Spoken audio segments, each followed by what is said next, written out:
Colombo hammer வீதியில் உள்ள வீடொன்றில் மூவர் உயிரிழந்த சம்பவம் தற்கொலை என போலீசார் கூறுகின்றார்கள். பண பிரச்சினையொன்றின் நிமித்தம் இந்த தற்கொலை சம்பவம் இடம்பெற்றதாக அறிய கிடைத்துள்ளது என போலீஸ் ஊடக பேச்சாளர் சிரேஷ்ட போலீஸ் அத்தியட்சகர் பிரசாந்த் ஜாக்குடி கூறினார். அமர் வீதியில் உள்ள வீடொன்றிலிருந்து நேற்று பிற்பகல் அளவில் இந்த 3 சடலங்களும் மீட்கப்பட்டதுடன் நீதவான் விசாரணைகள் இன்று பிற்பகல் நடைபெற்றன.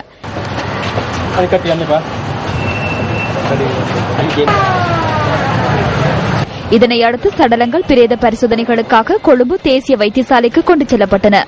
38 வயதான சிவலிங்கம் ஸ்ரீகாந்தன், அவரது மனைவியான 24 வயதான கோகிலவதி மற்றும் அவர்களின் 2 வயது குழந்தையான ஸ்ரீகாந்தன் சர்வேஷ் ஆகியோரை இவ்வாறு சடலங்களாக மீட்கப்பட்டுள்ளனர். இவர்கள் உயிரிழந்து 3 நாட்கள் கடந்திருக்கலாம் என போலீசார் சந்தேகிக்கின்றனர்.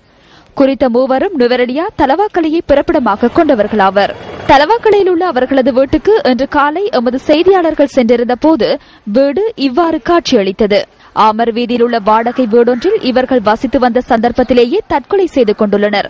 மனிதன் நாளாந்த வாழ்வில் எதிர்நோக்கும் இன்னொரு பிரச்சினைகளுக்கு ஒருபோதும் தற்கொலை தீர்வாக மாட்டாது எனவும் சமூகத்தில் முன்னோக்கி பயணிப்பதற்கான சந்தர்ப்பங்கள் உள்ளதாகவும் மனநல தொடர்பான விசேட வைத்தியர்கள் சுட்டிக்காட்டுகின்றனர்.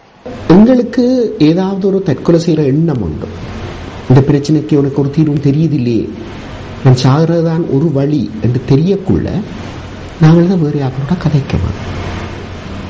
நண்பர்கள், உறவினர்கள், எங்களுக்கு வயசுக்கு மூத்தாக்கள், அவையோடு நாங்கள் எங்களோட பிரச்சனையை கதைக்கக்குள்ள எங்களுக்கு தெரியாத சில தீர்வுகள் அதுக்கு நிச்சயமா தெரிஞ்சிருக்கு.